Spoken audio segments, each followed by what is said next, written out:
very, very special guest today. Oh, man, I'm so excited to talk to a great friend and also actually two great friends about boxing, acting, training, all that kind of great stuff. And stay tuned. Kevin, let's hit it. What's good, homie? How we doing?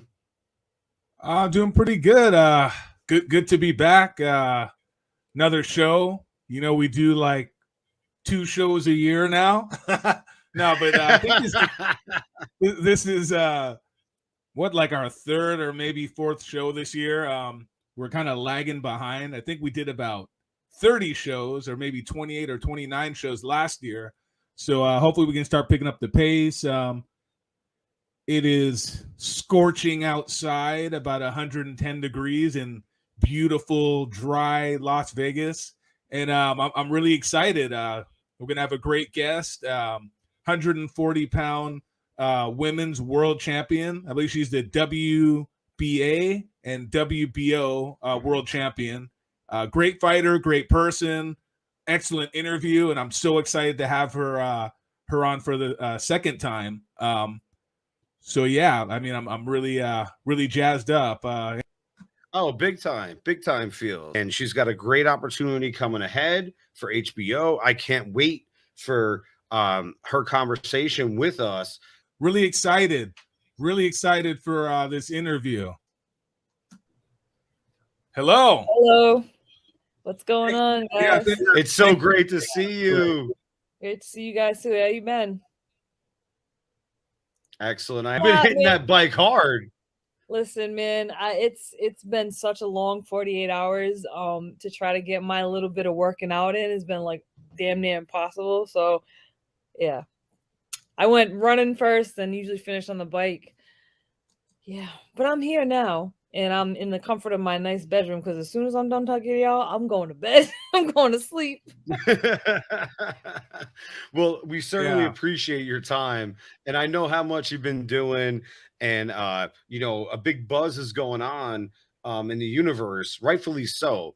Because the first time I spoke to you, the very first thing I said was your tattoos and your piercing. You just had something about you, like this charisma. And it led you and now to the acting field, which is rightfully so. And in our lead up to the show, we were talking about how I think it's so well deserved.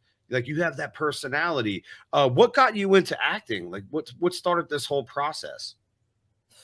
Man, things usually, what I've learned about myself, things usually happen to me that usually don't happen, whether that's good or bad. In my early years, we used to joke about having a black cloud. So things like when I go in line, like all of a sudden the cash register will get broken, or I'll go to the doctor's and they'll be like, we never heard that before. So things have always just happened for me. And I wasn't like going out chasing acting. It wasn't anything like that. I've always been interested in acting. But thought like I had to start like a cameo in a commercial. I don't know. I really didn't know where to begin. I come from a really artistic background. We've talked a few times before. Music. My grandmother taught me how to paint. We have a lot of musicians in my family. My late father was in the Marky Mark and the Funky Bunch band. My mom sings. It's like the list goes on and on. So my grandmother was really into acting as far as doing plays. She went on tour with different groups around the area in Rhode Island. And my mom had me in like church plays here and there, but I was always imitating something, an accent, a person, a character. I had this specific character that I used to do for my mom. Like, I don't know. It's just like, I love to observe people. So she used to come home. I had like this whole dress and her name was Mary and she smoked a pack of cigarettes. I remember like doing it and I was always doing something. Really like, the typical New England, Rhode Island, like, give me a pack of Newports, darling. Like I till this day, my mom died. So I was like 8 years old, like doing this person. And I just kind of came up with it. But oddly enough, it's about 2017. That was a weird year for me. I had lost my brother to brain cancer earlier in the year in February. I wasn't really working. Sorry. Oh, thank you so much. He was my biggest fan. Loved boxing. We watched Game of Thrones together. Anything that we wanted to watch, like we had our own little routine. He sings, he raps.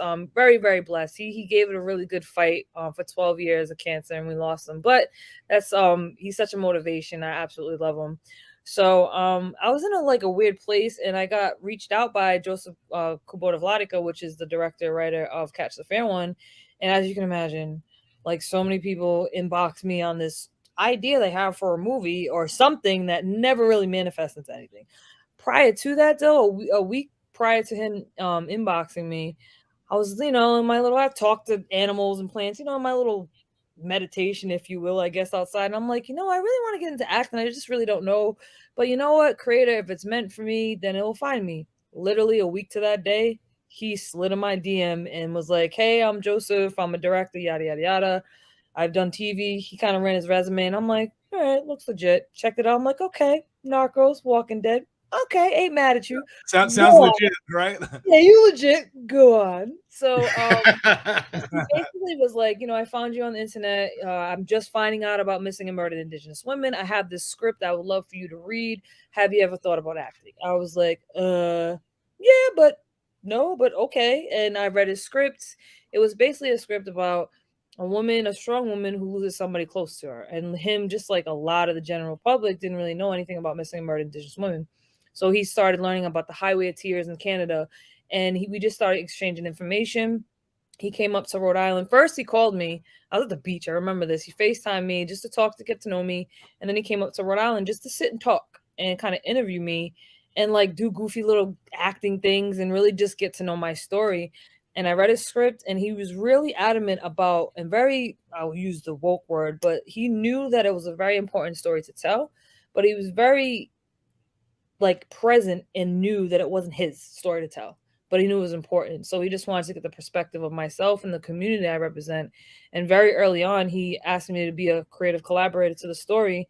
So I didn't physically write it, but we would go through the script. We would say yes, no, yay, nay. How would you do this? How are things? He sat down, talked to some of my elders, got to know my people. And it was over a 2-year collaboration where I had a very heavy hand in every aspect of the story, the colors, the everything. And then we kind of came up, we always had it, we have this thing with me and you, homie, like at the end of the day, when everybody hates this shit that we put out, me and you, at least we put our heart and soul into it. You know what I mean? It wasn't like we're gonna have this Emmy, Oscar winning best movie. We had a shit budget. We made the shit look like it was millions and millions of dollars, but we had so much passion behind it, and we just stuck to the mission, man. We didn't want to sexualize anything in the story. We didn't want to beat something over the head with like a documentary type of activism or anything. It was just a creative interpretation of MMIW epidemic into a different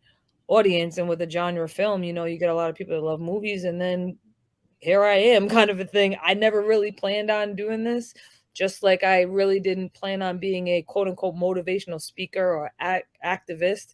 I just do things with purpose, and then whatever's supposed to happen kind of finds me. So I don't have I grinded for 25 years and I was in acting school. I've never been in acting school. I just have real life experience, kind of a thing. And the thing is, go ahead, Kev. You like, just talking to you, your personality, you just seem like a natural. It's like if you find something that you're passionate about, you just go with it and kind of see where it leads you. Is that kind of something that happened with acting? Yeah, I mean, I learned, I did go to an acting coach for like a week, called a week boot camp that Joe threw me into. Whether her name is Sheila Gray, she's out of an amazing woman. She's a crazy, obviously East Side Jewish woman that just loves the craft, and she's very direct, which I love. Y'all know me; I love people cut the bullshit, just get to the point, kind of a thing. And she just time to throw down. I love it. I love it. And I did some one-on-ones with her, did some improv classes, and I just learned so much from her. It was Joe thought I needed and he was right, some fine tuning, because I got up into that point and he could, give me his perspective. And then I just, I did what I thought. I interpreted this character how I thought it would be. And I treated it just like a boxing camp. Anything I do, I'm a obsessive fucking Virgo and a perfection, competitive, all the above. I'll die before I quit anything. So I just put that work ethic to this, and Yeah, it's not lying. Trust me. I mean, in a way, actors get paid to play pretend like adults, like children. But our job is to convince you that we're really feeling these feelings. We're really happy, sad, angry, mad, whatever. So it's really therapeutic, honestly, and especially something like the context of Catch the Fair One, where it's really close to my real story as far as being Kaylee, the boxer, half Cape Verdean native. But it was very cathartic as far as being a Native woman and really knowing how bad and how serious this missing and murdered Indigenous epidemic is. So I just took it, ran with it, and was like, you know what? I'm just going to use my little KO charisma, and they don't like it. Fuck them.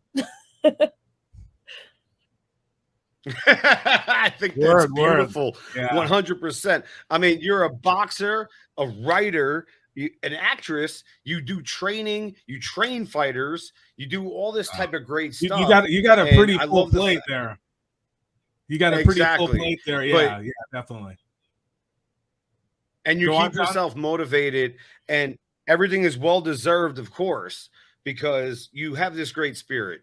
Like, I remember the first time I interviewed you, my wife came out of the bedroom and she's like, who is this person? She's electrifying. She is amazing. And I'm like, yeah, this is probably one of my favorite interviews of all time. And I'm so thankful for Lou DiBella for setting that up, and Sean, of course, and mad respect. I love how real you are. And the thing is, like, for movies, it's a different approach, obviously, to real life.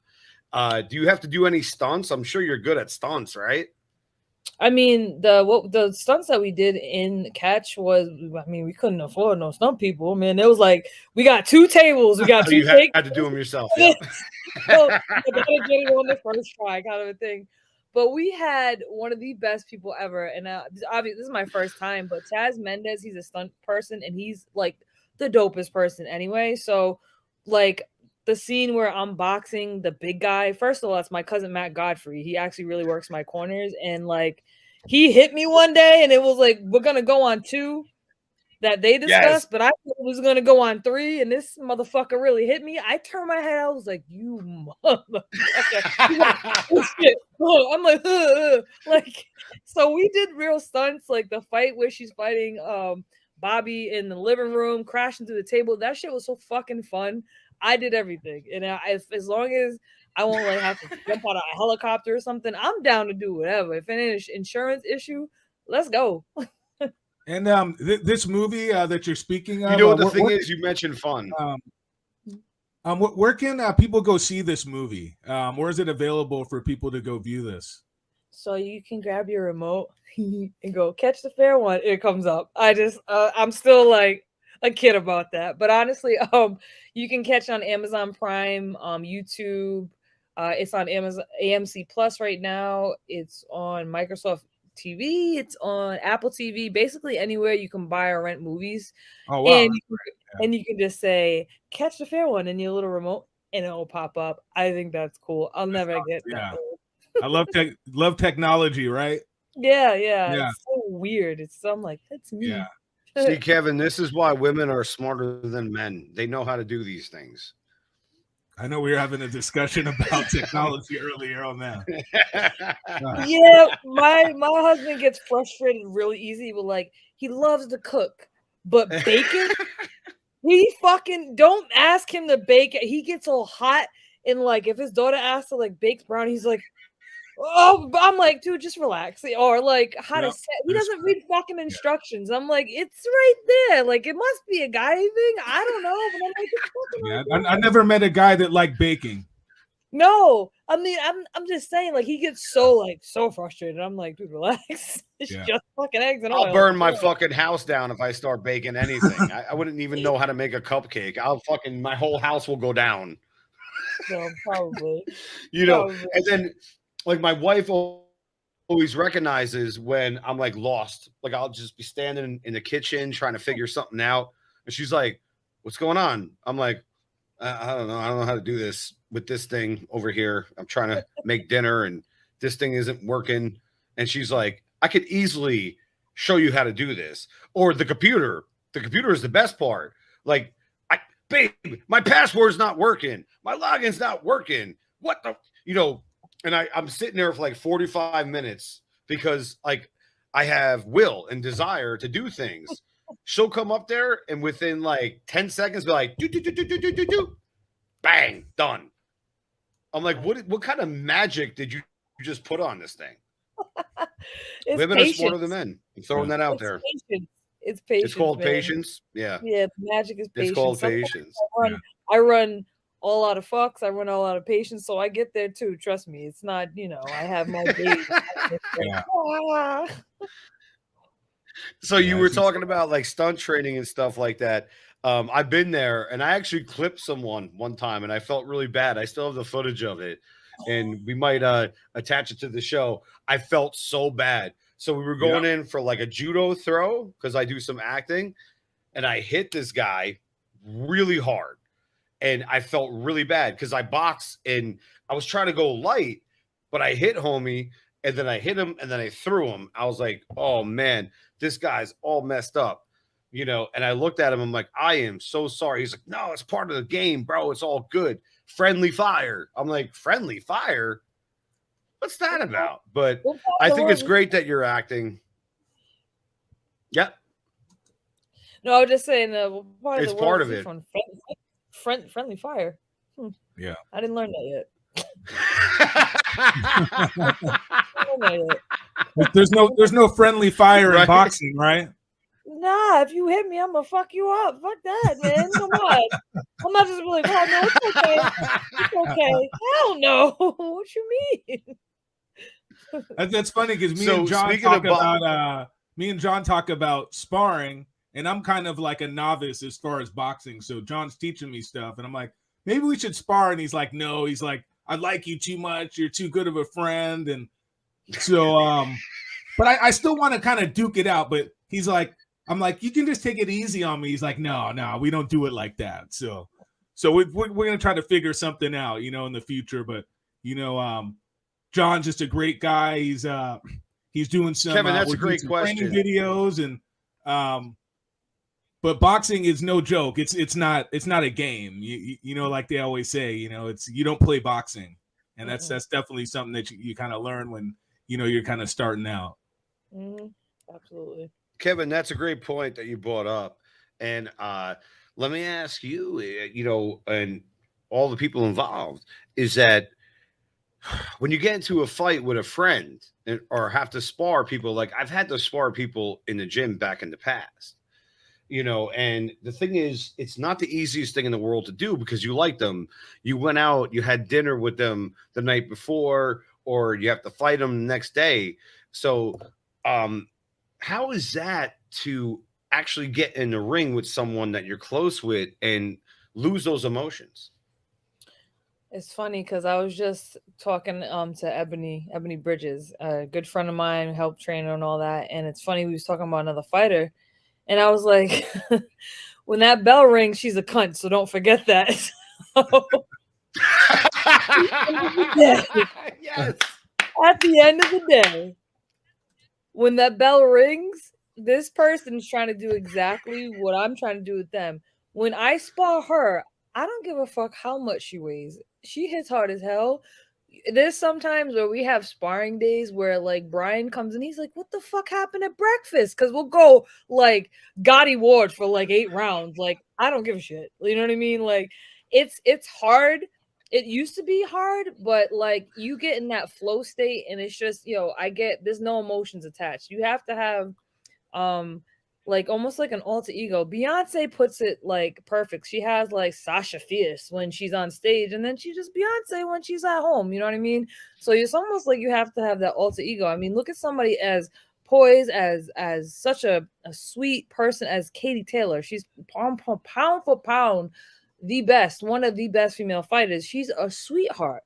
We spar. When that bell rings, we try to kill each other. It's just the name of the game. And I've been in it so long that I understand the switch. You have to have that switch. And my last fight was actually with Jessica Camara.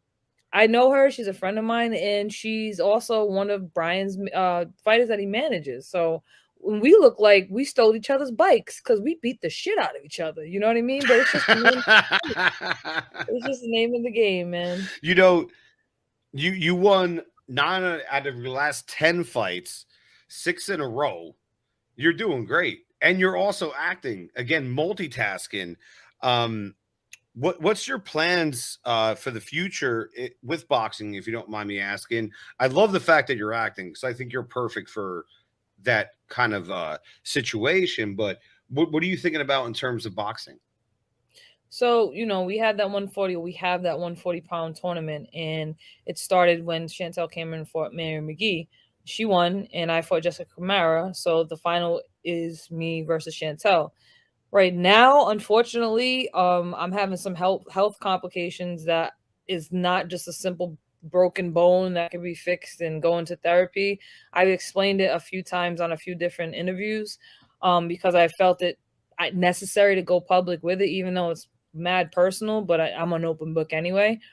So we had the plan to fight maybe like March, April ish, and my last two fights were so close, and I was at maybe 50%, because I have these things were just kind of catching up with me, and that it's hard to explain because it's like the human body, yada yada yada, but there's so many things, everything's attached. So when one thing goes haywire, as far as what I'm going through, it's everything's out of fucking whack. And it's something I've been dealing with most of my career. I went through menopause when I was 21, and it really affected, obviously when you're older, you go through menopause. That means you don't produce estrogen. Testosterone is responsible for so many things, including muscle recovery, strength, bone density and strength, sleep, hormones, all the list goes on and on. It's attached to your thyroid, which I'm dealing with that too. So it's something that kind of just caught up to me. I went through menopause, and then everything kind of came back about 10 years later, was normal. And then the last 2 years hasn't been. So the last year, the whole 2021 training and fighting was me basically just biting down on my mouth guard and just fucking doing it and not having any excuses, because I didn't want to pass up any opportunities with the plan that we had going on. So because of where I'm at, in the top 5 percentile of the elite fighters right now, and holding 3 belts and set up to fight for undisputed, there's no way in hell that I want to go into the next fight just winging it. You know what I mean? Not taking anything away from Jessica Camara whatsoever, because we had an epic fight, and I'm so glad that the world got to see how good and fierce Jessica Camara is. It's just I was at maybe 50-60%. You can see it in the entire fight. You know what I mean? By round 4, I was cooked. And prior to that, I was dealing with my cycle issues for about 3 to 4 weeks. That day of the fight, I was dealing with my cycle issues, but I said, fuck it. I got to fight. I got to figure out a way to get through this. And I did. It was a close fight. It was a fucking war. But at the end of the day, I pulled it out. So right now, it's kind of like a trial and error waiting game thing right now. I've had a number of procedures. I have God knows how many blood tests, this test, that thing, try this, try that. So honestly, we haven't been able to schedule the fight because me training right now is not going to be an undisputed fight camp, because every day is kind of like a dice roll. I really don't know what's going on. And to top it all off, I live in Philadelphia. My health coverage is in Rhode Island still. So I have to drive 5 hours to go to my doctors. When they call, come in for a visit in 2 days, I got to hop in the car, drive, and go do, so it's been an interesting last 7 months right now. And it is what it is right now. I know people, oh, when are you going to fight? You're running from Chantel. Listen, man, people bleed blood and breathe air. I'm not scared of anybody.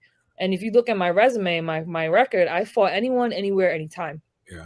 So it's not the fact that, it's the fact that I have respect for myself. I have respect for Chantel and then respect for boxing. I'm not going to show up and get a check. I expect her 100%. I'm going to be 100%.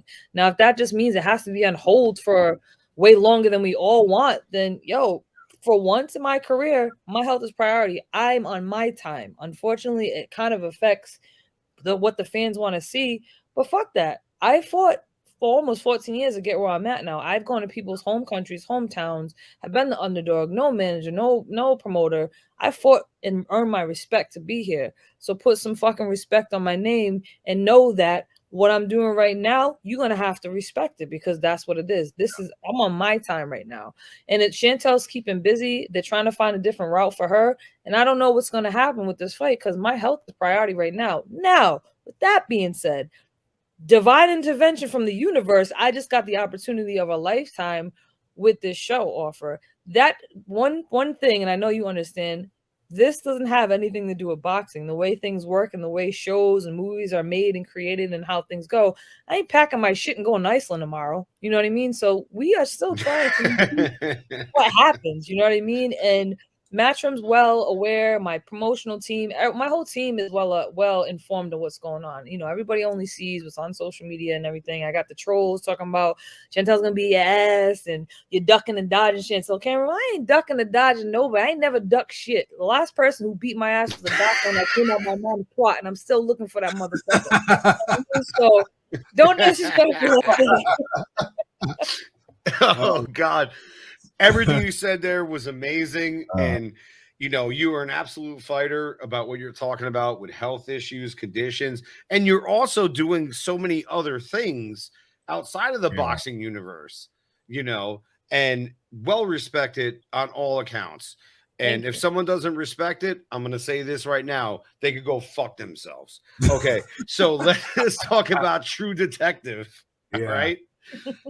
I don't want to spoil anything. You know, a lot of people know that you're on that. Actually, can I just add something real quick, John? Go ahead, Kev. Take it, Kev. Take it. Yep, take it. Have you started shooting that yet, or is that still like in pre-production? Can you just go over that, like the process of getting the role, and like where is the actual project at currently? So the project just got greenlit. Greenlit in the world of entertainment and movies just means like they get the okay to start production works. Now, something as big as this show being such a prestigious in a network like HBO, and they got to move the entire production to Iceland, is something that when you get greenlit, okay, now it's real. It really isn't real until you're on set. I honestly will tell you, just like your fight ain't real until the bell rings and you're in the ring. So greenlit just basically means everything's okay. The negotiations are open. They've casted the leads, which are us now. I don't know anybody else in the cast, and they're working towards getting in pre-production. So things take time. I can only imagine how much work has been already put into it, and then how much work has to be put into it to get everything set up for that. Now, you know, I know vaguely what it is because we have to do auditions. We get to read certain parts of things. So I have an idea, and this is going to be an epic shoot. I mean, whenever it is, I mean, like I said, this could be 6-7 months, a year from now when we start shooting. Hence the reason why I'm like, hey, retards, the fact that I got in a TV show does not mean I'm not fighting. That's like people think like I'm shooting right now. I'm like, no. And for the last fucking time, I'm dealing with health issues, whether they want to believe it or not. It just happened that I'm some unicorn shit and things opened up. I'm sorry. I'm blessed. I'm so thankful, grateful, and I have so much gratitude for it. But in like plain terms, like fuck off. Like stop trying to come up with these conspiracy theories, dude. Yeah, it's like everything is a process, and sometimes people on the outside, they don't see everything that's kind of going on, and they have a perception that. So that's why I asked you the question, because people have a perception that the show's already, you know, been shot. It's gonna premiere tomorrow, and that's completely not the case, from my understanding. Well, put it this way: we shot Catch the Fair One in 2019, and people were trying to say first that I'm ducking because, you know, they just found out about the movie. Oh, it's because she's filming a movie. I'm like, okay, numbnuts. No, we shot that in 2019. It takes a process. Then we went through COVID, and then we had a whole year, and now it's out. You fucking idiot! Like, come on, guys, have some kind of common sense. Like today, people have such access to information, but they're so much more stupid. Like you can even Google how long does it take to film a movie. You can answer your own fucking question, and people are just stupid. So it's funny though. So people are very stupid, and you know what? Go ahead, Kev. Go ahead. Now, just another question on that aspect. So, the show itself, do you know like when you're going to start shooting that, or is that just kind of? No, I don't know yet. Things are being negotiated. Things are being put in place. I don't know. So that's why like I can't stress enough. People like I'm trying. If it was up to me, I'd be fighting next weekend. You know what I mean? But I gotta sit and wait. So I have no idea. So whenever they figure that out, I'll kind of, you know, assess the situation where I'm at with the fight. Or if I can even get, you know what I mean? At this point, what I know from my doctors is basically it's going to be something of a long-term, really fine-tuned, minute, complex issue that we're trying to pinpoint that's kind of affecting a lot of aspects of Please keep me updated on that because I care about you a lot. I think you're wonderful. Like I told you, like right off the bat, I connected with you, and I'm so thankful that Lou DiBella, networked and put us together, and my boy Kevin here, and all that kind of great stuff. We're just so back thankful. to acting. We're just so thankful. By the way, because I know you probably had like the craziest day. And John was telling me you did so many interviews, and the fact that you came onto our show after everything you've been through today. That means a lot to me. I'm sure that means a lot. And she's working out afterwards. She was bike riding. We don't want to keep you too long because we know I'm not trolling. I'm not creeping. We know you just came back from a run and whatnot. So we really appreciate you a lot. So I enjoy talking to you guys, so I appreciate that. No problem. I do what I can. I want to say this and give you big ups for this. You were nominated for Best Female Lead at the Spirit Awards, which is, for the listeners, Independent Film Festival. That was your first role, if I'm not mistaken, correct? It was. Your first time acting? It was. Wow. Okay. That's pretty incredible. I've done acting. I don't want to make it about me at all. But what was that like to get that kind of reception? I was like, wait, what? When I heard, I'm like, first of all, I'll be very honest. I'm like, I've never even heard of the Independent Spirit Awards. What the fuck is that? Like, I know it's important, but okay, so now I'm gonna do my research. And then when I heard the announcement, and I'm like, okay, all right, Regina Hall, I know her. Oh snap! It just got more real. I'm like, dude, that's insane. First of all, people at film festivals like, who the hell is she? Like, and then the movie resonated with a lot of people, and we were getting a lot of good feedback. And then people just really wanted to know who the hell I was. Like, and it was amazing to hear people they're like, I don't know if you were just a really good boxer that just learned how to act really well, or a really good actor that just learned how to box. So I was like, that's kind of a dope comment. And the fact that we didn't have to explain anything to people, and people took so much different points and just messages from the film. Like every Q&A I did, somebody had a different observation, a different question, and it was just amazing because me and Joseph just sat there and was like, yo, wow, we really did a little something here. Like everything that we set out to do wasn't to win an award. It was just to make this piece the right way. And that was just a bonus, And then when at Tribeca, I got a special jury mention from for Best Actress. I was in the category as to being nominated, and Bryan Cranston was one of the judges, and they were like, we sat in there and deliberated for 6 hours. Wow, between you and the lead and the novice. Now, the lead and the novice, she's been acting for a while. She's amazing, and that movie was amazing. She was the little creepy kid in The Orphan. Like, she's like amazing. You know what I mean? And the fact that you were sitting there deliberating between me, this little boxer from Rhode Island who this is my first time, and somebody who's seasoned and is an amazing, and that was an amazing movie, was like, holy shit, okay, I guess I'm okay. Maybe I'll do something with this acting. And then, going from that, going around the film festival circuit all around the world, in France, everywhere, and then getting the feedback from people on just the movie and my personal performance was eye-opening. And it's like, I struggled for a long time with self-worth. And, you've heard my story before, but like not feeling good enough, not feeling just enough in general. So I guess my quote unquote humbleness comes from, and I don't ever, and I will never lose it, is that I don't really set out to be boastful. I can brag, I can talk some shit, but I have other intentions behind things. And when extra things happen, like getting a nomination and being up against these seasoned people, it's just like, it kind of gives me a boost of confidence. Like, I'm supposed to be here. That's kind of what happened with my boxing career. Like, I'm supposed to be here. After I fought Cecilia Burkis, I was like, okay, I guess I'm okay. I guess I'm good. I'm supposed to be here. You know what I mean? And then I did another project in between Catch and getting casted in this True Detective. I didn't really say anything to anybody. I've been working in silence for like the past couple of months. I kind of like just stayed away from things and just moved in silence. And I got casted in a film called Black Flies, starring Sean Penn and Ty Sheridan. And my boy Mike Tyson happened to be casted in it as well. And the way that happened my God. Yeah, man, it was, again, this is so like crazy how things just show up. There was actually quite a few people of the crew on Catch the Fair one that were working on this Black Flies movie because it was filmed in New York. And one of the guys was working with him very closely. He was like the assistant, the AD. And he kept trying to go see Catch at the film festival. He's at this state. He kept missing it, but he was in New York working. He's like, yo, listen, I really want to go see this movie. I worked on this movie. It's amazing. Do you want to go? The director, his name is Sean Stefan. He's amazing. And he did Prayer Before Dawn. If you haven't seen it, it's amazing.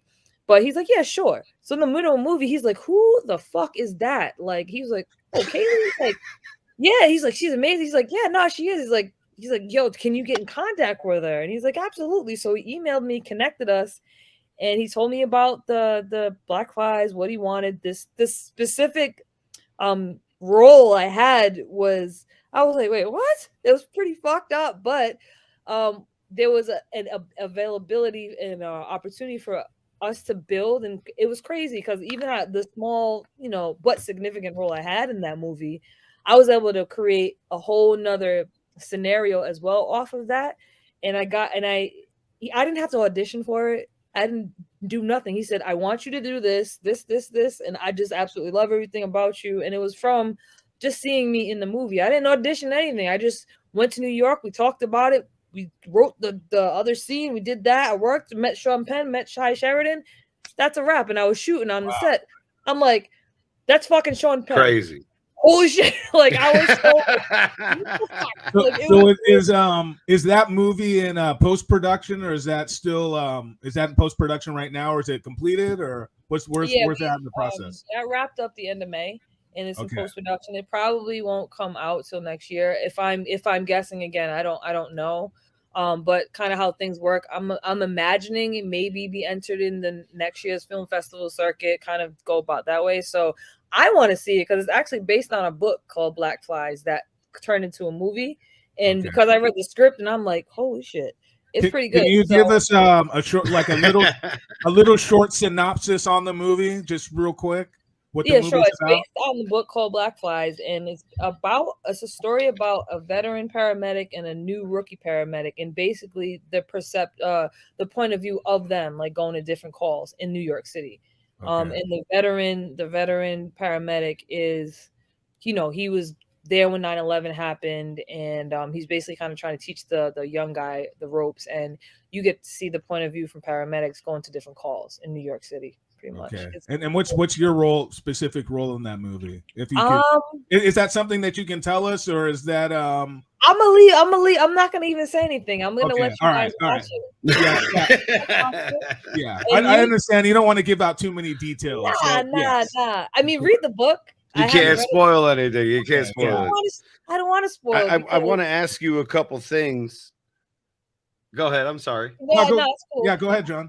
I don't want to spoil it. A couple last minute. Go ahead. A couple last minute things, like when you get a script, is it hard to remember lines? Because I've done movies in the past a little bit, some TV shows, commercials, and actually like really nice productions. And like you said before, you hit the nail on the head. I never thought to act, but people were like, you got a voice for it. You go in there. And sometimes acting was tough for me. I'm going to give you one example. I'll keep it as short-winded as possible. Okay. I've been with my wife for 9 years. So I have not been romantic with any other woman for 9 years. So there was a scene. It wasn't even like a softcore porn or anything like that, where I had to touch this woman's face and I couldn't do it. Like I couldn't feel right. And so I clapped her up, man. I smushed her. I'm like, I didn't beat her up, but I just was like, she's like, whoa. The first time I ever heard cut, they're like, whoa, what the hell is happening right now? I said, listen, I'm not comfortable with the intimacy. Like, I'm sorry, I just can't do it. I feel like I'm cheating on my wife or something. So what I did is I suggested to the director that I pull up her chin instead, and then escort her to where she's got to go, and it was just awkward for me. Like acting like, some people have no problem with like kissing romance scenes. That's tough. I wouldn't be able to do it, maybe I'm too dedicated. Maybe I'm trying to earn points on the air, so my wife hears it. She's like, "Oh yeah, he's good, he's good," like that kind of shit. Some points but there, John. I earned some points, Stephanie. Listen up. That's my wife's name. Listen up, Stephanie. I earned some points. I couldn't even touch a girl's face, let alone make out with her. But with films, with lines, how do you register it quick and process? It takes me a moment. I'm still learning again. Like to learn lines. It's funny because again, I'm still such a rookie. It's like being a rookie baseball player in the first game is the World Series. That's pretty much the best way I can explain it. I just got catapulted. Absolutely. Into this. Like I skipped the line. Like I'm supposed to be exactly where I'm at, but like by normal standards, like this you pretty much hit a grand slam, I'm sure, with your first movie, and then that's kind of taking you to the next level. So how do you feel about that? Is that just like something that's I wouldn't say overwhelming, but is like, how does that make you feel? Is it just completely just out of this world, or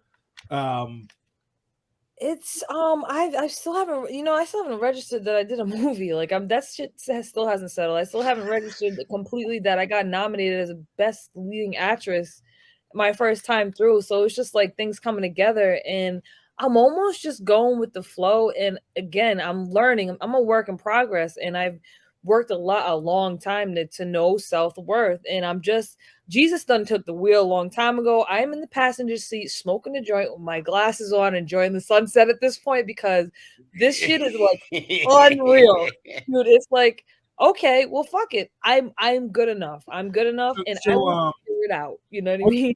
What's it like seeing yourself on camera? Because I mean, I'm somebody like when I see myself on even like the podcast we do, and even pictures in general, I'm just don't feel comfortable. Like even listening to my own voice kind of seems just a little awkward. How do you deal with that? Is that something that you're comfortable with, or are you still kind of getting used to it? Or if you watch one of your movies, how do you feel just seeing yourself, on the big screen? Well, I'm a huge critic of myself, so even watching my fights, a lot of times I don't even fucking want to watch it because I already am picking myself apart. You know what I mean? So that is like annoying. Hearing my own voice, that took a while. Even like doing like podcasts or interviews, it's not totally weird. At first it was, but because I was part of the editing process, I kind of got that out of my system by seeing it over and over and over and over again, to appreciate it for what it is. But yeah, man, I'm really new at it, so I'm just learning on the job. And as far as like lines and stuff go, I've never gone to a school or anything and had somebody, this is how you remember lines. I have kind of my own way, especially doing self auditions, because that's all I've been doing since we shot. After I got representation, like after we wrapped up, I've been doing audition after audition after audition. I get 3 or 4 auditions a week, and I haven't been auditioning to get a job. Honestly, I've been auditioning to learn. I just want whatever you guys have, send it to me. I don't care if it's the goofiest thing. I've done auditions for a voiceover for Baby Shark. I've done like everything because I'm like, I'm so new to this. I need to know what's going on. I need to know how to do this, what people expect. And because we're in the COVID era right now, things aren't in person. So this world of self-tape audition is so fucked up to seasoned actors because they're used to working off of people being live auditions. But this is the only world I know, is talking to my fucking phone for hours downstairs in my basement doing auditions, practicing. So it's just like boxing, just repetition. So as far as the lines go, I'm really good at improv. I absolutely fucking love improv. I do an improv class at least once a week, and I'm really good in the moment. Maybe it's because I box, maybe because I'm just born into a funny fucking family. I have no idea, but I absolutely love it.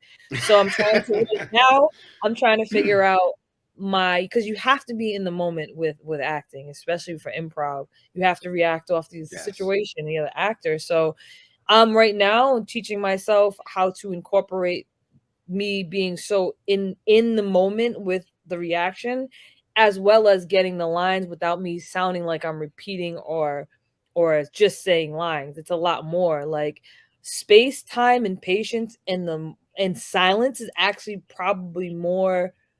It's better than trying to force something. And this is not me speaking from any like I learned from the great acting coach. This is me just observing. So I'm still learning. Like doing a movie where my character says like 2 words every 3 or 4 scenes, you know, because I had to like show don't tell. And then now having to maybe obviously having to say a lot more.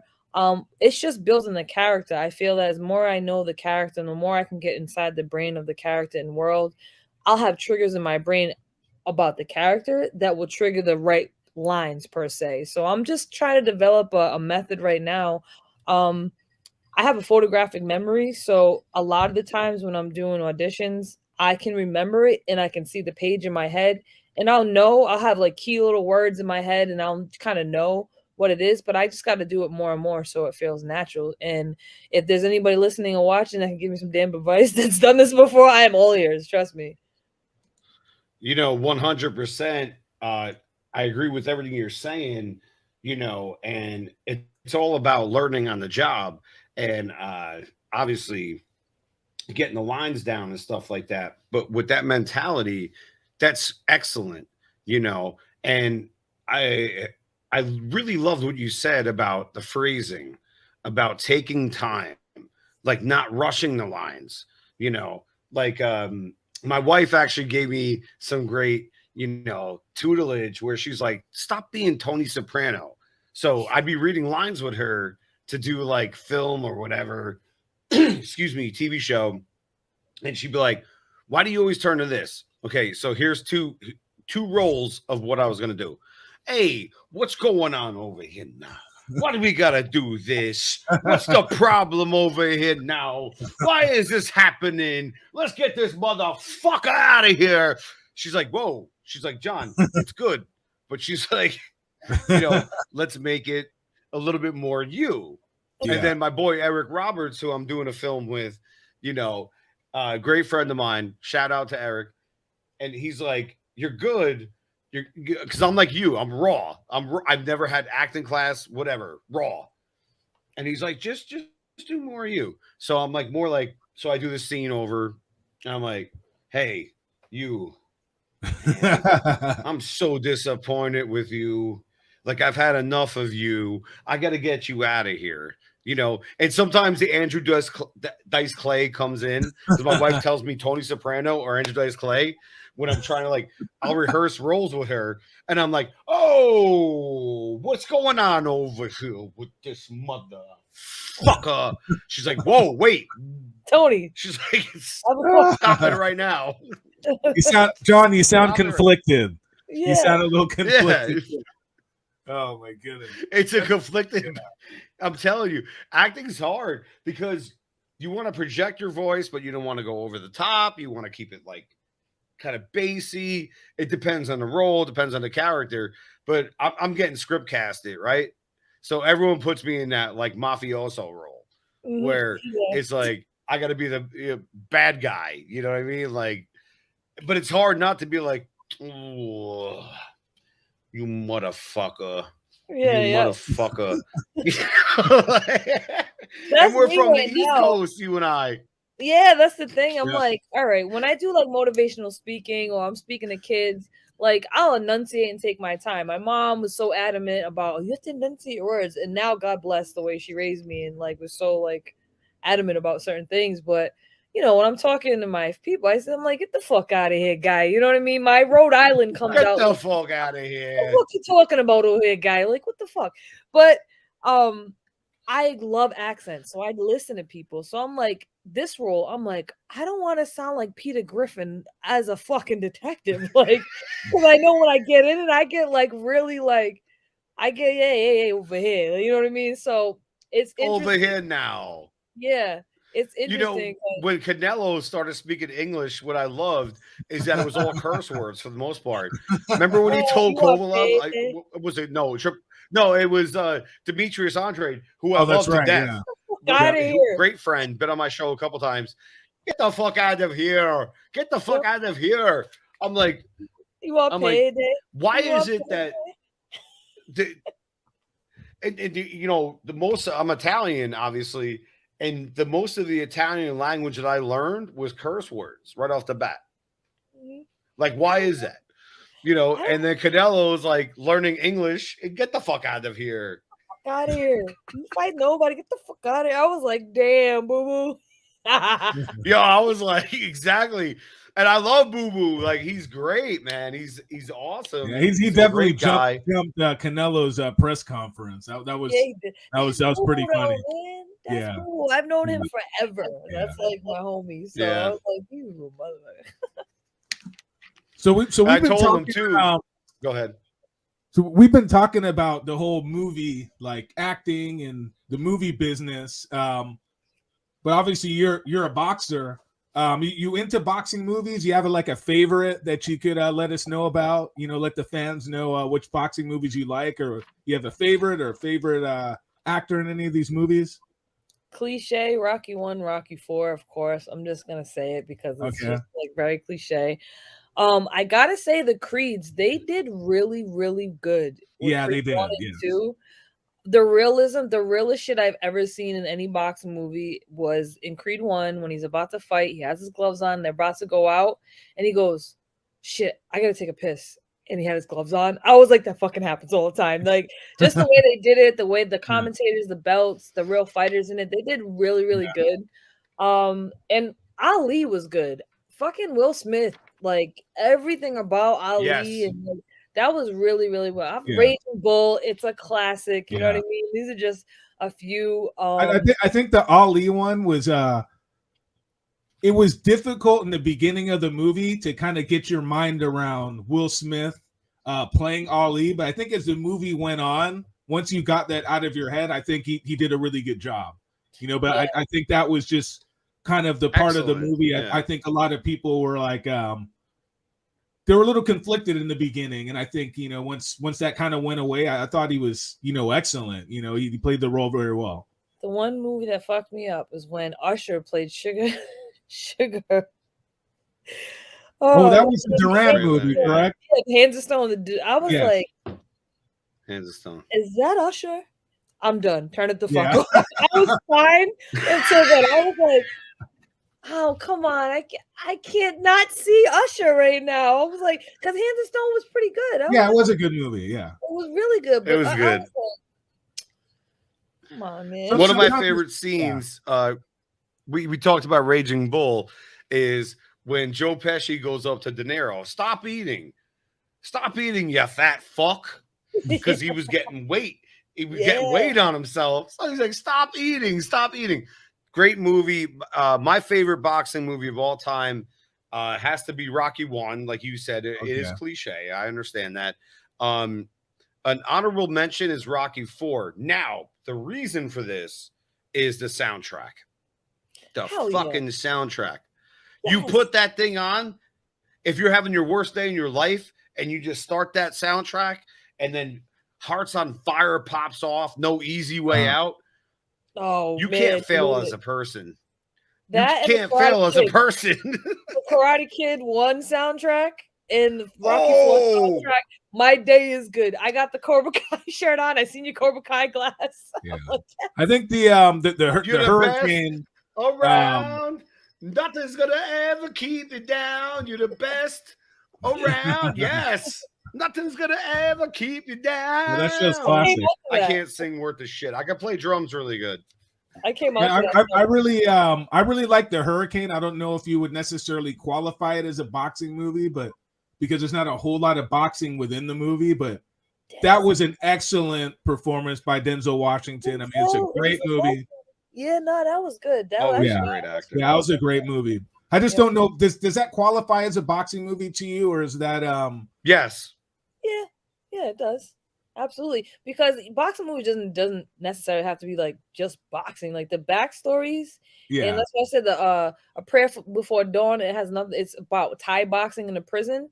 That one is like not really about Thai boxing. It's like the backstory of how the culture of it, even in prison, is of the whole Thai boxing. It was really, really, really good. That's the director who did Black Flies, he did that one. It's really good. Yeah. It's raw. I Really met. I had the privilege to meet Hurricane Carter, and he was a excellent gentleman. I'm so happy I got to meet him in Philadelphia at an event that Teddy Atlas was running for the Katrina victims, and he was a delightful guy. Great to be around. I want to switch gears real quick. All right, outside of the favorite boxing movies, how about karate movies? You know, we talked about Karate Kid a little bit. That's not an obvious great one, but Steven Seagal movies, Jean Claude Van Damme. I have my secret, you know, that I'll put out there in a moment about my favorite karate movie of all time and the reasons why. But what do you guys got? Karate movies, best of all time. Okay. Does this qualify? Because I wanted to be him when I was a kid. I had fucking posters. I wanted to be Bruce Lee so damn bad. Enter the Dragon and Chinese Connection was my Saturday morning go-to. I'm just gonna say it. You know what I mean? Enter the Dragon is great. Yep. I just watched that recently, and it was still great. Yeah, it was so amazing. I mean, just like the cinematography and the choreography in the movie.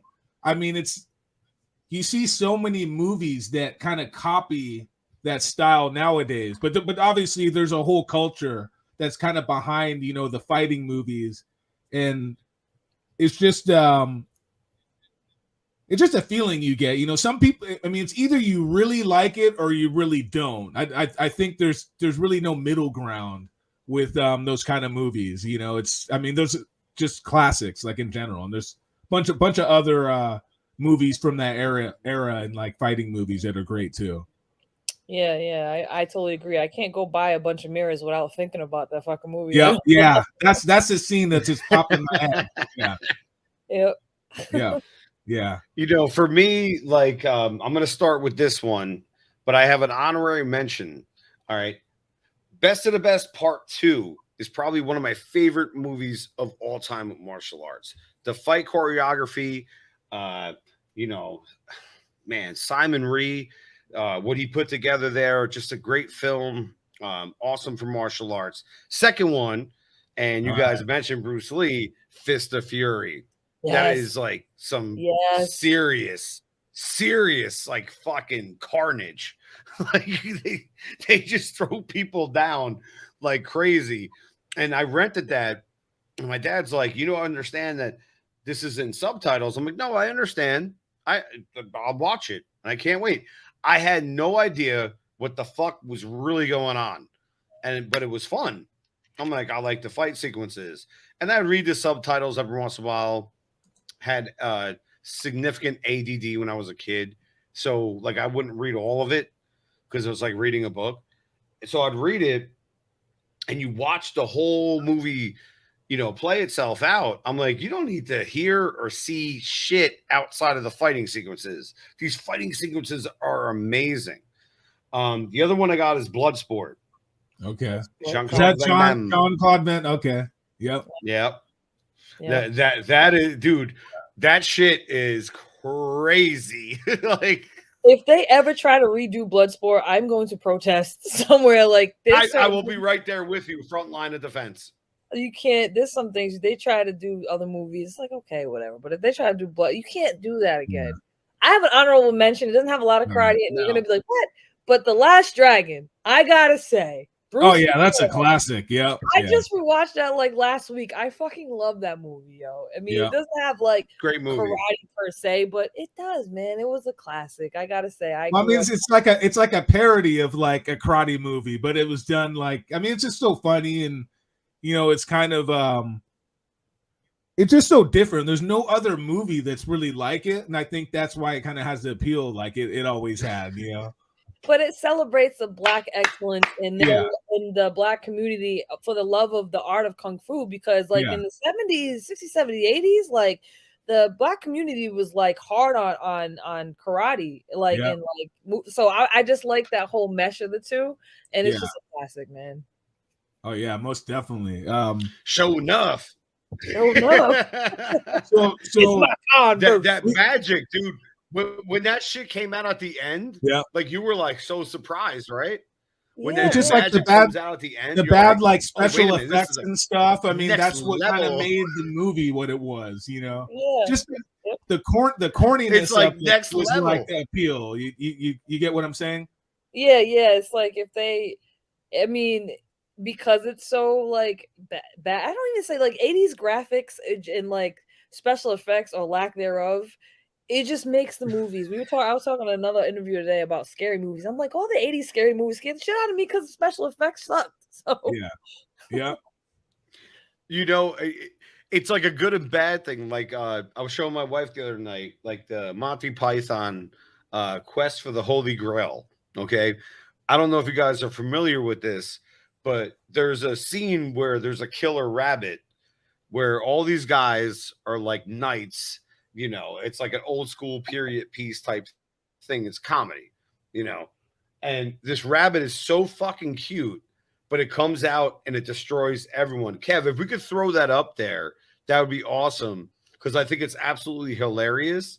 And I love how shitty it looks, is my point. It looks terrible. It looks like someone is actually doing this in their living room, you know, and it's just absolutely phenomenal. But, you know, old school, like effects, like there's something about that. Like sometimes nowadays we got CGI. They overdo it. They overdo it too much. And There has to be practical, like you know, there has to be like a happy medium there, kind of like I mean, I'm sure you're aware of like Beetlejuice, and I can't remember who the director is. So I think Tim Burton. All his movies have just Tim Burton, great, yeah. that's great like old school special effects. You know, with like realism. You know, not CGI or any of that. You know. Nah, with Tim Burton, I'm obsessed with Tim Burton. As you can see, I have my Jack pillow back here. I have a tattoo of Edward Scissorhands on my calf. I absolutely love Beetlejuice. Like, I'm obsessed with Tim Burton. I absolutely love him. I love his whole mind. Like, it's dope. So he's good. So you're a boxer in the you're the women's 140-pound champion. You have 2 of the belts.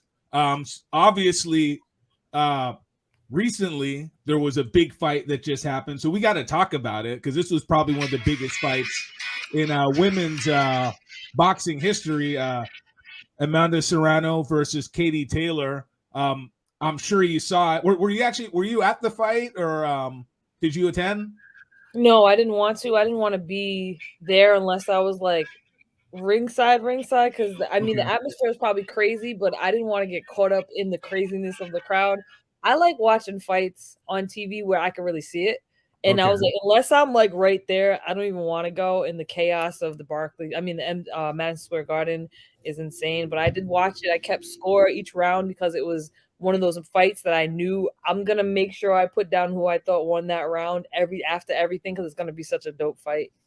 And who did you have winning the fight at the end? There was a lot of controversy. I don't know if there's controversy there because it was a close fight, but who did you have as the victor there? Who'd you pick? So I had Katie gave Katie the edge, and it was because there was one fucking round where I just was like, told Brian, I'm like, babe, can I do like a 10-10 round? People do that. Like, I don't know. I'd be a horrible judge because it was so, the one round was really close. And Amanda, man, she is a beast. Katie's a beast. I absolutely adore and love both of them as fighters and people. But I gave Katie the edge, but I wouldn't have been mad at a draw or Amanda winning the fight. It was so close. But I gave Katie the edge because Amanda took her foot off the gas a little bit, and that was just enough for Katie to separate them, the 2 of them, at the very end. There's a strategy to fighting. It's not just throwing punches. It's like, even with me, my last fight, I knew those last 2 fucking rounds, I was gonna have to dig to the depths of hell in another dimension to pull it out because it was way too fucking close. So Katie, you know, she separated herself just enough to give the edge, but if they would have called it a draw or they would have saw it go Amanda's way, I'd have been like, I agree. You know what I mean? But I did give Katie the end. Now, in the rematch, as long as Amanda knows to not take her foot off the gas, and when she has a hurt, keep going, she'll win the rematch, because she had Katie hurt a few times. Like, hurt her. Like, Katie, God bless your chin and your legs, and God give me some good legs to stand now, because she had some, and that takes a lot to come back from that and to finish the way she did. So I gave Katie the edge. My assessment on the fight, and John, you definitely want your assessment also. That was like a fight where I thought Serrano won the fight, but I think maybe from the outside looking in, Serrano, the rounds that she won were more decisive than the rounds that Taylor won. So I think that really gave an impression to a lot of the viewers that Serrano won. But obviously in boxing, you score, every round, you score each round individually. So just because you win one round big, it's still 10-9 unless, you put somebody on the canvas. So that was kind of one where I was like, okay, Serrano definitely won, in my mind, at least 4 rounds very decisively. And Taylor won. She won her share of rounds, but hers were kind of like rounds that could have went either way. So that's why I kind of gave Serrano the edge. But obviously, it wasn't a fight where there was necessarily somebody got robbed, like the word that people like to throw around in boxing all the time. What were your thoughts, John, on that fight? I think if 3-minute rounds were a factor in this fight, it would be a different fight. There was a great start for Serrano in that fight. Taylor came on late, and to credit to both, I mean, this is the Gotti Award of women's boxing. This was a great fight. Yeah. I was hitting my wife up at work, and she was probably really pissed off because I kept hitting her. I'm like, oh my God, this fight. But it went by too fast. It went by too quick.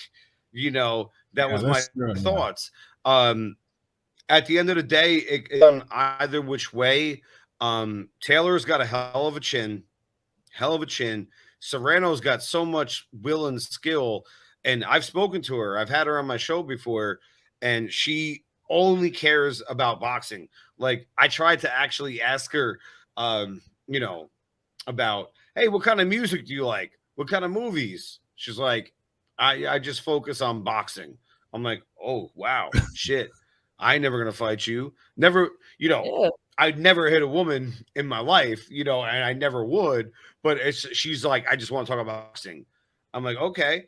And she was very serious about it. And I was like, I could tell the temperament of her. Yeah. Like, she's very dedicated to her craft. Like, she really cares about it.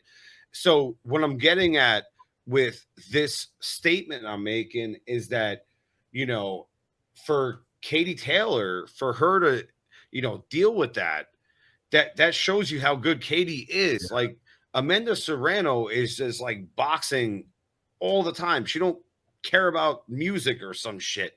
Like, that's what I got. And I think that's amazing. Like, she sticks to her craft. That's what she cares about, And it shows a lot.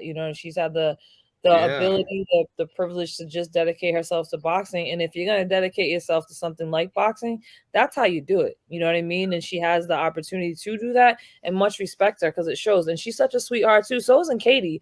But as soon as those bells ring, fuck that shit, man. They're fun. I was so proud as a female boxer to see that shit. And it's funny. I've never been or fought at Madison Square Garden. But to see that headline, them have $1 million payday and put on a display of boxing, not women's boxing, but boxing like that, I was like a proud mama. I'm like, look at that shit. Like, we've come so far, and there's only great fight. Yeah, that was like a situation where you had a super fight, or what they perceived as a super fight, and it exceeded the expectations, of the fans, and that's always great because kind of and I don't want to kind of poo-poo on Pacquiao and Mayweather. That hurt boxing. No, Kev, let's do it. Let's be real. The men don't do what the women are doing lately. Yeah, that fight. let's not fuck around here. Yeah, that fight hurt boxing a lot. The best were fighting the best. And yeah, so I mean, when you see two great fighters in against each other and you get a great fight, that advances the sport in a major way, and then especially women's boxing. Just because of the profile of women's boxing in general, it's kind of gets overshadowed, especially with MMA and whatnot. They kind of put their women in the spotlight, in boxing not so much.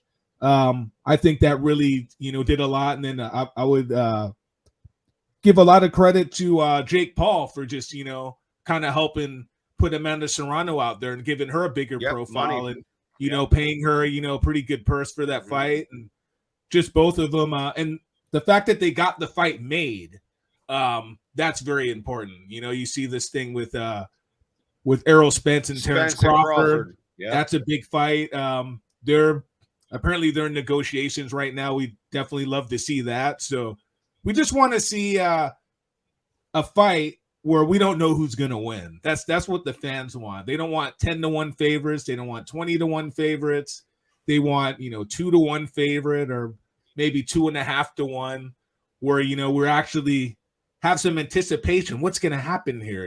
Not just going in there thinking, when's this guy going to fall? You know what I mean? So, and I think from you being in the women's game, I just from me seeing you fight, I mean, you fought everybody who there is to fight at the top level, and we definitely commend you for that. I've seen, a few of your fights, and you're a true warrior in there, and I'm just so happy for your other career, your other burgeoning career with the acting, and I wish you the best with all of that.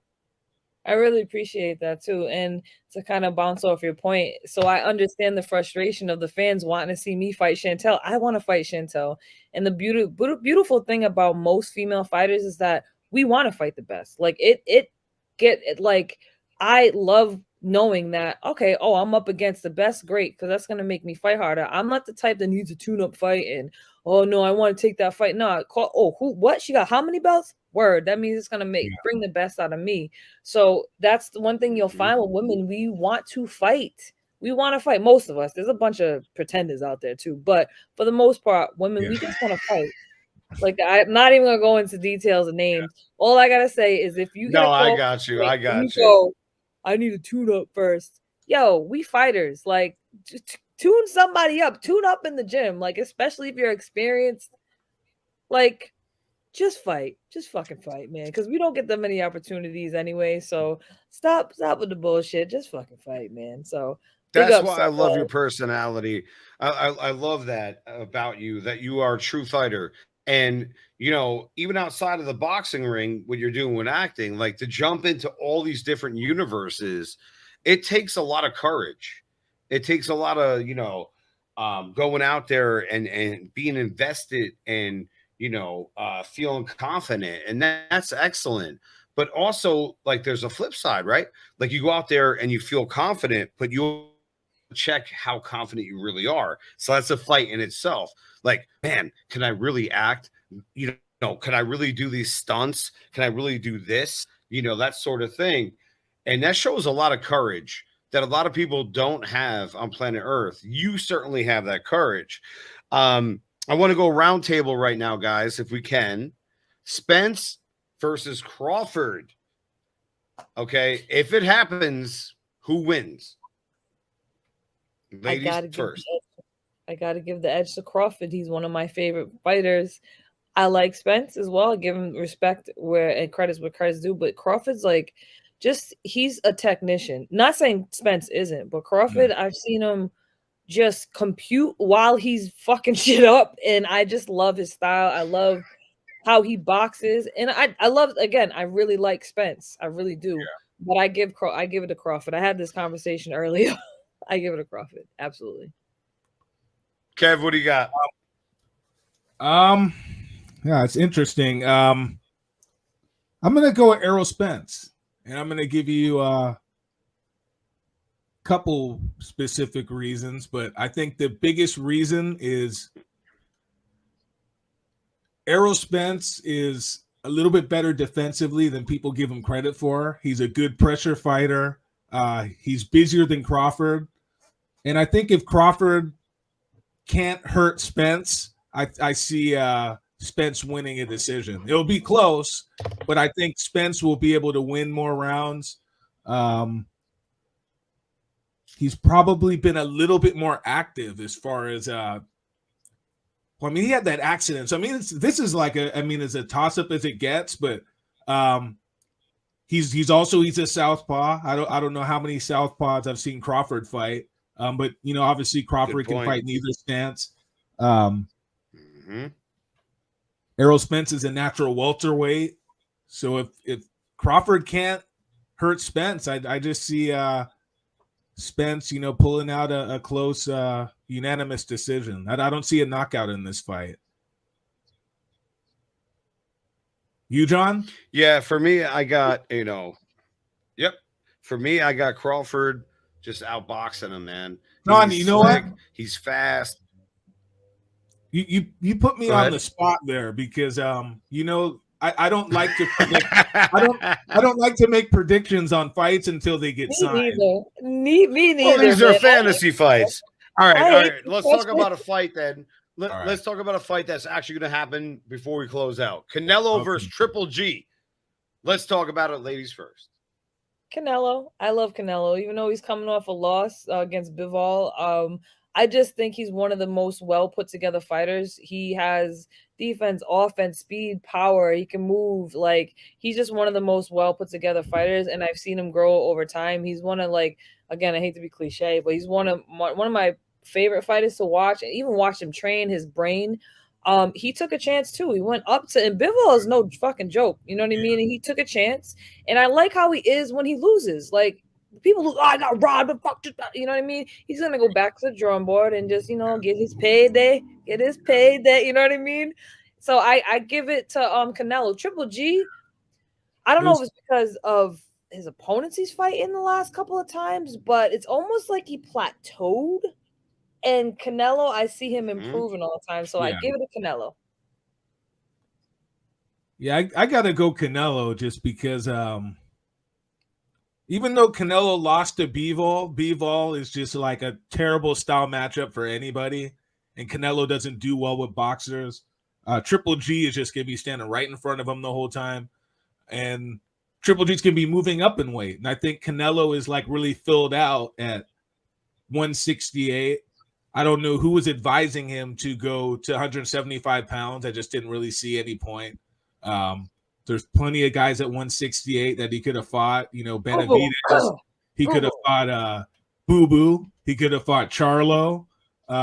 Yes. For some reason, somebody conned him into fighting Bivol. I have no idea what the point of that was. But you don't take anything away from him for that, because that's him making it, challenging himself. So now he's going to fight Triple G, and Triple G didn't look that good against Murata. I mean, he did knock him out, but he just was kind of taking too much punishment. The body shots that the Japanese fighter was hitting him with. And I think Canelo is just going to it's going to be a continuation of that fight. And I think he's going to get knocked out. I mean, I'll be honest with you. I really, I see Canelo maybe being able to stop him, maybe stopping him on his feet. But I see, because Triple G is not known for being a defensive fighter, and he's a lot older now. So, and he's got some miles on him. So I'd go with Canelo. You hit the nail on the head, Kev. What I think is exactly what's going to happen is that Triple G will try his hardest, and if he doesn't get it done early, it's going to be a problem late. Yeah. He's going to throw himself out there, and I think, in my opinion, my humble opinion, obviously, is that eventually he'll either tire or get nailed and get hurt. Okay. Canelo is very good late in fights. Like, it takes him a little time. He's a counter puncher. It takes him a little time to warm up. It's for G to get it done early. If he doesn't get it done early, he's going to be in trouble. He's a slow starter, and he tries to counterpunch with a counterpuncher. That never makes any sense. Like, you have to adapt styles. Like you said before, we all talked about styles make fights, right? So you got to do something, to, embark your own style to negate what the other opponent is doing. And I think Triple G style is good. I think he's going to try really hard. I think he's going to look good early. If he don't get him out early, he's in trouble late. Mid rounds, he's in trouble. And I think his legs look a little questionable. Like you said, he got us some miles. Yep. And you can kind of tell a fighter, I've been around boxing a long time, you can tell a fighter's near the end when you start seeing their legs not really function how they are in movement, Canelo got Triple G beat. You know what I mean? In a lot of things. And I think he's almost turning one dimensional where he has the game plan. If it doesn't work, he still sticks to that game plan. In the last fight, like you said, he was getting tagged a lot. And I was looking at his legs like, oh man, I think Triple G is starting to look, he's 40 now, right? He's starting to kind of look it. You know what I mean? So, yeah. I think it's going to be a definitely Cinco de Mayo Canelo night. Yeah, sounds like it's going to be a great time. Yeah, sounds like a Cinco de Mayo beatdown that's coming up. I don't know. I mean, we'll see because pinata. That's the best way to put it. Pinata. What did you say? A pin. Oh, pinata. Yeah, he's gonna pinata. You know what a pinata is, Kevin? Okay. It's when you beat something and like candy comes out. No, I know. If you're lucky, maybe some liquor. You know that'd pinata, right? If he's like, I'm gonna make candy come out of your pants or whatever, that'd be funny. I cannot appreciate you enough for your time. I know you have a busy day. You've been having a busy. Anything you want to shout out before we go? Like anybody you want to shout out or anything you want to shout out to the fans out there? Man, I've had such dedicated followers. I've gained so many more fans and followers throughout. A big shout out to my haters. Big shout out to people who don't like doing what I'm doing because I don't wish bad on anybody. I don't send hate out. I don't even like saying the word hate. But if they ain't talking about you, you're doing something wrong. So I know I'll probably gain more haters. Big shout out to my trolls and all these conspiracy theorists about what the fuck I'm doing in my lane. Stay in yours. Get out of my lane. Big shout out to Rhode Island, all my natives, all my Cape Verdeans, everybody who just has a fucking dream. Like, go chase it. Living mine. And, we all hit those little places where we don't know where we're going in life. Trust me, I'm a work in progress, will always be. Just, know that everything's temporary. Hence, just live your fucking life, man. Yeah. That's pretty much it. Happiness is temporary. Sadness is. This life is temporary. We got fucking aliens flying around. So if you don't live your life, life's too short for grudges, hating on people. Just live your life, man, and just be happy. Yo, here's what's up. We were driving home from Mesquite in Nevada, and I made a video of this, like a quick little thing I put up on Instagram or whatever. And I was like, told my wife, I'm like, I think there's aliens that are living in there and planning for an invasion. She's like, are you high right now? I'm like, no, it's early in the day. I would like to be high. And if I was high, it'd be even crazier of an epic conversation, But I'm like, no, yeah, I'm like, look at it. It looks like a pyramid, like in the Egyptian times and all that kind of stuff. Like I went to Chichen Itza in Mexico, and I saw that shit. I'm like, human beings did not build this shit. So this is a topic of conversation, I think, for the next time, because I could go on with this for hours. Like, I believe aliens exist and that they're coming. What are your thoughts on that real quick? Oh, they here. They ain't coming. They here. They're just waiting. They're waiting their turn. I don't if you think we're the only life form in this entire universe, then okay. You know what I mean? I could definitely go on for a long time, but we're definitely not the only ones. I think they're already here. They're circling, just waiting. So I'm just gonna sit and wait. Take me back home, please, because I'm not coming here. Please, take me home. I'm a store going. I'm dying because when I pass by that thing in Mesquite, Nevada, guys, check it out. It's on the highway. You'll notice it when you see it. There's pyramids there. They're setting up their temple and they're ready to attack. I mean, I think they're just watching us like, what the fuck is wrong with the species? I think they haven't done anything. When like you see something so bad, you're like, no. I want to wait and see what the fuck happens. I think that's what they're doing. Like, these things are fucking idiots. Like, let's just see how bad it gets before we introduce ourselves. You know what I mean? I told you, Kevin, I think I told you this, and I told my wife this, is that I'm going to tell you all right now on public speaking, I don't care, is that I told my wife, I'm like, they're just waiting and baiting the aliens. because they're seeing us destruct ourselves, self-destruct, and they're waiting for the right opportunity. Like, you know what? These motherfuckers right now are at their most vulnerable state of human condition. You know, let's get them. Alien invasion. I wouldn't be surprised.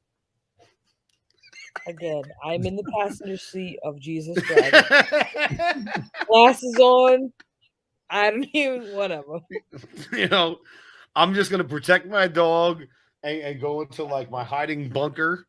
Or your dog, like your dog's gonna protect you. No, your dog's gonna stop speaking. Probably. And that's when you know it shit's just hit the fan. Your dog's gonna talk to you, and your dog knows everything. Yeah. Animals are better than people. Where is your dog, by the way? I'll get her in a moment. Check this out. Let me see if I get this right. Me and technology. Okay. This is the rabbit Monty Python.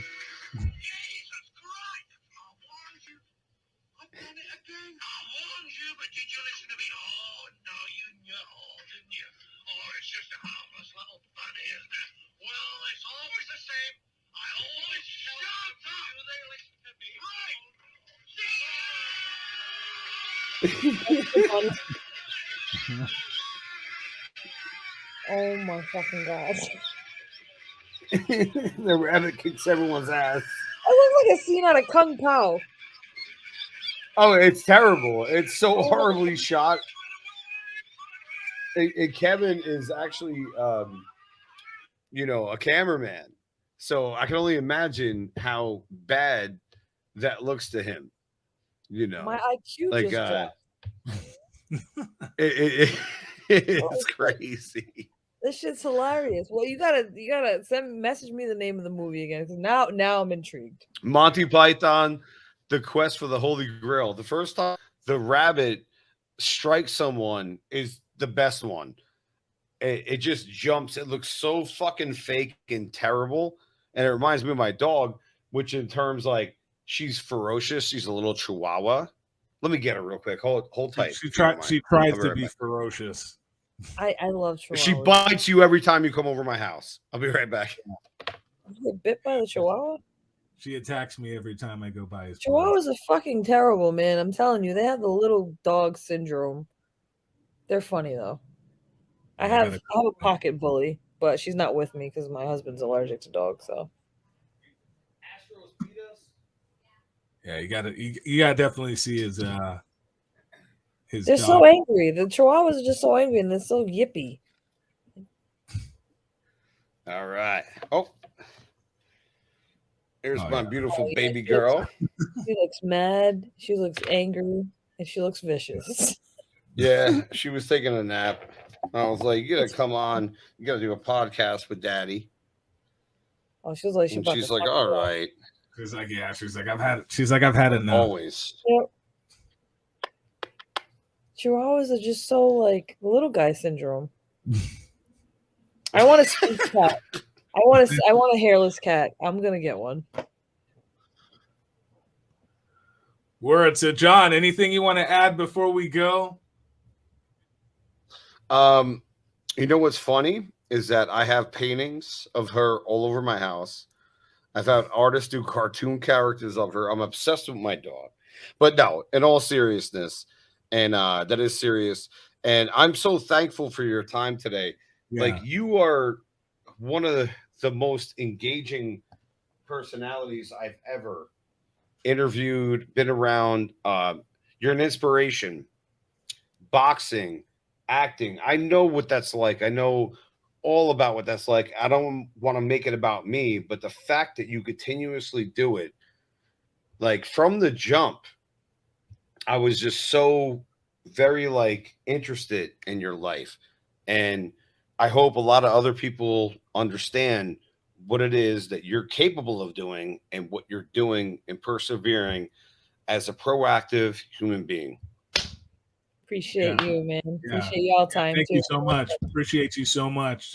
It's been great, and we just wish you all the best because we know big and better things are coming for you, and it's gonna be like an avalanche. I mean, I'm so excited to see the movies that you've already done, and I'm definitely excited to see this show. After you got, I mean, it's probably going to be maybe 6-8 months before the True Detective series comes out, but I'm definitely looking forward to that, and just seeing you in action outside of the ring in your other career that you're having. So I wish you the most success with that and everything else, and obviously your health issues. We hope that gets resolved as soon as possible. So.